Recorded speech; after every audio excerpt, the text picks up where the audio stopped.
Alors, 7 constructeurs s'associent pour contrer Tesla sur la recharge. What?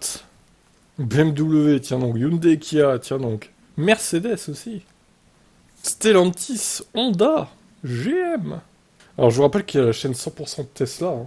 J'ai déjà fait pas mal d'actu, hein, comme vous pouvez le voir. Il y a du SpaceX aussi, il y a du Elon Musk. Il y a du Tesla, forcément.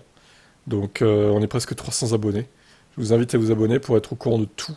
Parce que je mets très peu de news Tesla sur Lecti maintenant. Donc c'est là-bas que tout se passe, Tesla Tib. Je vous mets le lien dans la description. Et les news que je mets ici sur Tesla, bah, c'est les news qui concernent généralement Tesla et les autres constructeurs, comme là, c'est un parfait exemple pour le coup.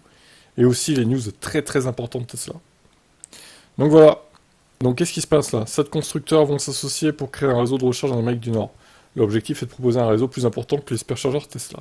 D'accord. C'est ambitieux. Donc on a cité les marques, hein, BM, GM, Honda, Hyundai, Kia, Mercedes, Stellantis.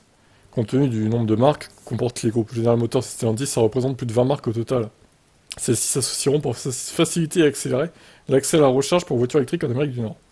L'objectif de cette entreprise sera d'installer au moins 30 000 stations de recharge ultra rapides. Oh la vache, 30 000! Celles-ci se positionneront dans les zones urbaines et sur les autoroutes à des emplacements stratégiques. Les stations de recharge proposeront aussi différents services pour les clients pendant la charge. Il y aura notamment des sanitaires, services de restauration et des commerces à proximité. De plus, les constructeurs s'engagent à ce que le réseau puisse son électricité d'énergie renouvelable. Ça c'est bien.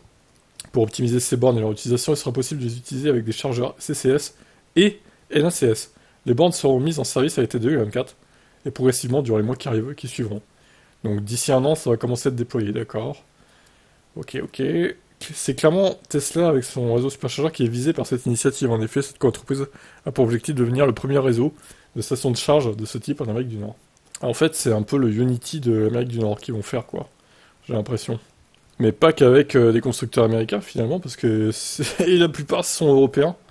Bon, il y a Honda qui est japonais et GM qui est américain, du coup, mais il y a même pas Ford, par exemple. Donc, ouais, étonnant, étonnant. Bah, il y a Hyundai Kia qui est coréen, pour le coup. Stellantis et Mercedes et BM qui sont européens. Bon, c'est assez éclectique, hein, du coup, voilà. Bah écoutez, je vous laisse commenter cette coalition. Qu'est-ce que vous en pensez? Vous pensez qu'ils vont y arriver à battre Tesla sur le nombre de bornes? Ciao.